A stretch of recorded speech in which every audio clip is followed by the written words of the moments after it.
नमस्ते साथीहरू।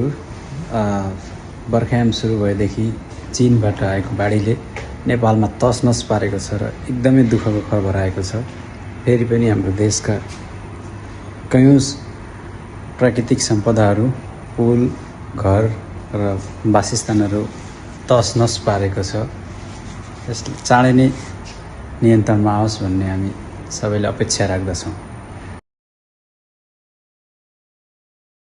आमामामा यार बजारै गयो यार, यो घरहरू जम्मै गयो ल पुरै त्रिशुली। आमामामामा लाइभ यो चाहिँ है गाइस, यस्तो लाइभ छ। ओहो पुरा ड्याम फुटेर आयो यार, पुरा चाइनाको ड्याम फुटेर आएको रहेछ।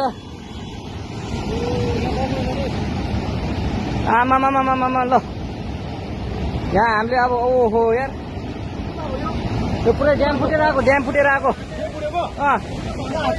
यो घर गयो यो ल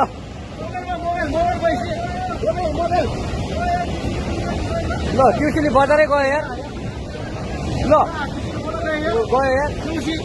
ओ एकछिन यता आऊ, यता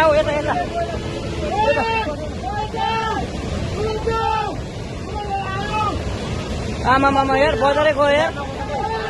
यहाँ नबसौँ ल, अलि टाढा बसौँ, टाढा।